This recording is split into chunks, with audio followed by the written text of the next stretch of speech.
9월 22일에 있을 총회에 앞서 성도님들의 궁금하신 부분을 풀어드리며 성공적인 총회를 기대하고 기도하는 마음으로 이 영상을 제작하였습니다. 교회는 투명하게 모든 부분을 가감없이 전할 것을 약속드립니다. 먼저 갈보리 교회는 창립 이후 수차례의 대출이 발생되었지만 교인 총회를 한 적은 한 번도 없었음을 말씀드립니다. 현재 갈보리 교회 헌법에는 대출이라는 용어가 없습니다. 공로 목사님이 담임이셨던 2012년 갈보리 교회는 제4차 헌법 개정을 통해 교회 주요 부동산 취득과 처분에 관한 사항이 추가되었습니다만 대출이라는 용어는 없고 처분이라는 용어가 헌법에 추가된 것입니다. 공로 목사님이 담임 목사로 취임한 2003년 이후 이루어진 총 8건의 대출 중 헌법 개정 이전 4건, 2012년 헌법 개정 이후 4건이 있었고 대출 과정 중 한 번도 총회를 개최하지 않았으며 이로 인해 대출이 처분인 것에 대한 사실을 그 누구도 인지하고 있지 않았습니다. 다시 말씀드리면 2012년 제4차 헌법 개정 이후부터 이용조 담임 목사님이 취임하시기 전까지 4건의 대출이 발생하였을 때에도 교인 총회는 진행되지 않았다는 것입니다. 이것은 세상법에서 대출이 처분에 해당된다는 사실을 아무도 인지하지 못했기 때문입니다. 갈보리 교회는 창립부터 지금까지 행정의 미숙함과 운영상의 불찰이 있었을지는 몰라도 불법을 알고도 행하는 일은 결탄코 없었습니다. 갈보리 교회는 이용조 담임 목사님이 2014년 취임하시기 이전 약 110억 원의 대출이 있었으며 2023년 기준 약 84.5억까지 성실하게 대출을 상환해 나갔습니다. 그 무렵 CIS, 교육부, 성가대 연습실 등의 공간 확충의 필요성을 느낀 담임 목사님은 제6교육관의 건축을 제안하셨고 행정자문위원회의 자문을 거쳐 모강협력기구의 만장일치로 통과되었기에 수협에서 6교육관 건축을 위한 추가 대출을 함께 진행하게 된 것입니다. 회의록을 첨부하니 확인해 주시기 바랍니다.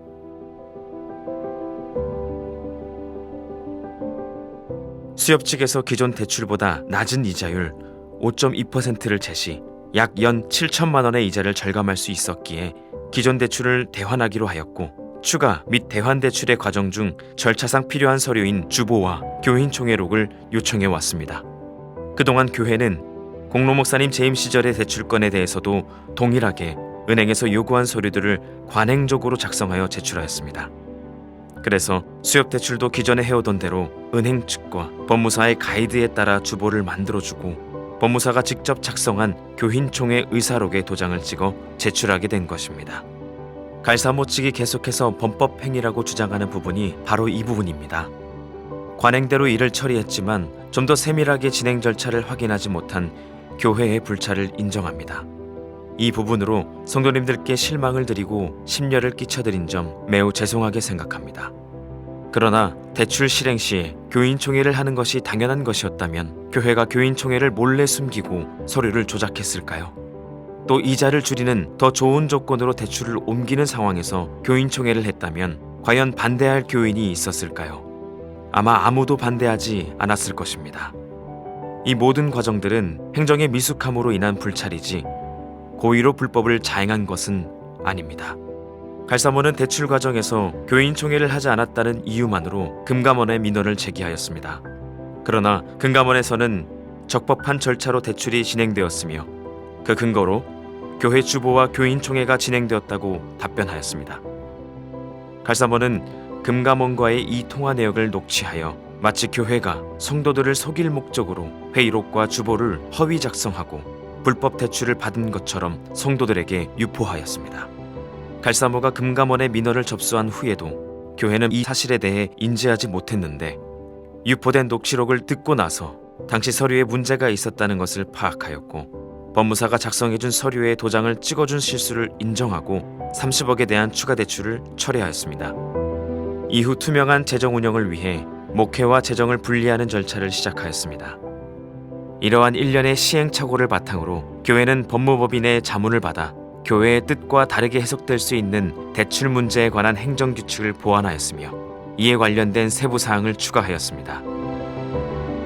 교회는 실수를 인정하는 의미로 추가 대출을 철회하였기에 이제 대출 문제는 일단락된 것으로 알고 있었습니다. 하지만 갈사모 측에서는 기존의 대환, 대출액까지 민원자의 이름을 바꿔가며 금융감독원에 3건의 민원을 추가로 제기하였습니다.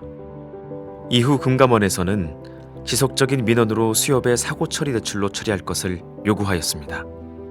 만약 이대로 금전사고로 등록이 되면 현재 뉴스에 나오는 우리은행 은행장 가족 불법 대출처럼 교회는 범죄자 취급을 받게 되는 것입니다. 그렇게 된다면 당연히 향후 모든 금융권 거래는 할 수 없게 됩니다. 사실 교회의 수협 대출은 금융사고가 아닌 여신심사 소홀에 의한 단순 절차상의 문제인데 이것을 갈사모는 지속된 민원으로 금융사고로 만들려고 하는 것입니다. 이로 인해 수협 측 담당자는 금융감독원의 압박을 도저히 감당할 수 없다며 중도상환수수료 약 1억 5천만 원을 면제해 줄 테니 다른 금융기관으로 대환대출을 진행할 것을 요청하였습니다. 수협 담당자의 녹취록을 들려드리겠습니다. 1차 민원 들어와서 답변해서 끝났어. 여기 바꿔가지고 딴 사람 이름으로 또 위협을 해요. 금감원에 민원이 3번 들어왔어. 판결에 따라가지고 무효가 되면 우리는 가압류하고 가압류하면 대출을 차관 소송한 다음에 경매 넣고 뭐 이런 데까지 가야 되거든요. 그리고 수협은 갈보리 교회에 기한 이익 상실 통지서를 보냅니다. 8월 21일까지 상환하지 않으면 기존 대출 약 87.5억 원을 모두 회수하고 회수가 되지 않으면 교회는 경매에 넘어가는 상황까지 처하게 될 수 있습니다. 그래서 교회는 적극적으로 대환대출을 알아보겠다고 하였고 수협은 그 시기를 9월 2일로 연장해 주었습니다. 긴급한 상황에 처한 교회는 기존 대출의 사고 처리를 막기 위해 가장 좋은 조건을 제시한 하나은행과 대환대출을 진행하게 되었습니다. 많은 어려움이 있었지만 하나님의 도우심으로 코로나 이후 한국을 비롯하여 전 세계가 금리 상승기임에도 불구하고 적용금리를 최초 5.9%에서 4.6%로 22%나 인하된 좋은 조건으로 약 87.5억을 대환대출하였고 추가 대출은 이번 갈사모의 분란으로 인해 발생한 재정위기에 쓰일 운영자금 및 행정자문위와 목양협력기구에서 적법한 절차를 거쳐 승인된 육교육관의 시설자금으로 하나은행으로부터 승인받게 된 것입니다. 이때 갈사모는 하나은행과 진행 중인 대환대출을 막으려고 내용 증명을 교회에 보내왔으나 갈사모는 하나은행으로부터 대출하는 정보를 얻지 못하였습니다. 그리하여 갈사모는 매일같이 등기 접수를 조회하여 추가 대출에 대한 사항을 확인한 뒤 분당 등기소에 집단으로 찾아가 민원을 제기하였습니다. 교회는 등기소로부터 민원에 대한 연락을 받고 2024년 6월 개정한 행정규칙을 안내하였으며 등기소 또한 진행에 아무런 문제가 없음을 확인하였습니다. 그러나 갈사모 측의 지속적인 민원으로 인해 등기소에서는 결국 중재를 제안하였고 중재안으로 교인총회를 개최하여 참석자의 3분의 2 이상이 찬성한 자료를 요청받게 되었습니다. 기표가 되어 은행으로부터 입금이 되었음에도 불구하고 등기가 미루어지는 실로 어처구니 없는 상황이 발생하게 된 것입니다. 그리하여 9월 23일까지 교인총회에서 3분의 2 이상이 찬성한 교인총회록이 등기소에 들어가지 않으면 좋은 조건으로 실행된 하나은행 대출이 사고 처리가 되어 경매 절차에 들어가는 긴급한 상황이 된 것입니다. 앞서 말씀드렸듯이 사고 처리가 된 교회는 재산을 아무리 많이 보유해도 앞으로 대출을 비롯한 모든 금융권 거래를 할 수 없게 됩니다. 정리하면 교회는 수협 대출을 대환할 생각이 없었습니다. 하지만 갈사모가 기존의 대출에 대하여 금감원과 수협을 압박하였고 교회 측에서는 기한 이익 상실 통지서를 보낸 수협에 강력하게 항의하였으나 수협 담당자도 교회의 미안한 마음을 표현하며 금감원의 압박을 견딜 수 없는 지경에 이르렀다고 호소하였습니다.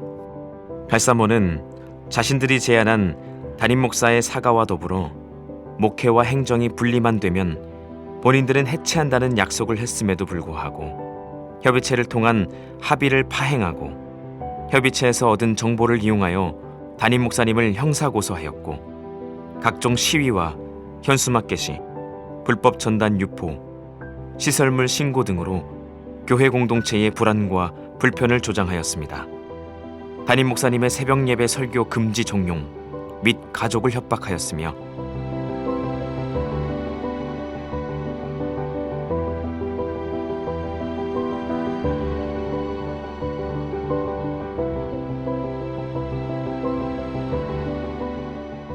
교회의 치리에 따르지 않고 장소를 무단 점거 및 집단 불법 시위를 진행하였습니다.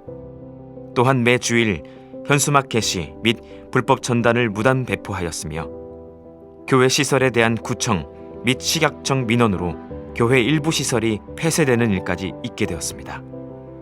더 나아가 담임 목사님, 행정 목사님, 그리고 직원까지 고소하는 지경에 이르러 교회는 이러한 분쟁과 문제를 바로잡고자 모강회를 통하여 징계위원회를 소집하였고 지금까지 이르게 된 것입니다. 사실 교인총회 없이도 대출이 가능하다는 것은 하나은행과 법무법인에서도 인정한 사실입니다.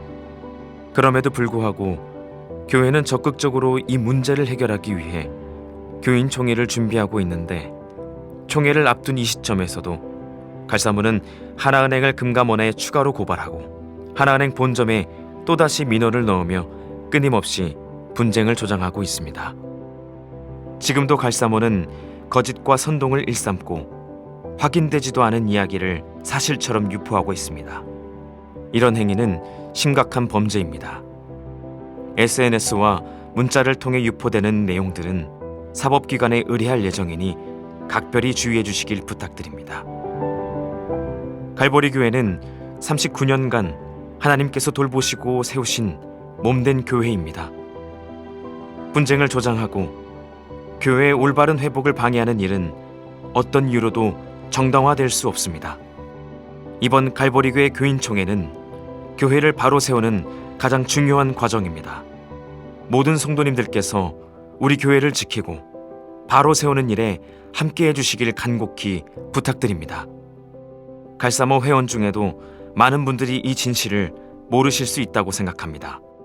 정확한 내용을 파악하시고 교회를 지키는데 마음을 모아주십시오.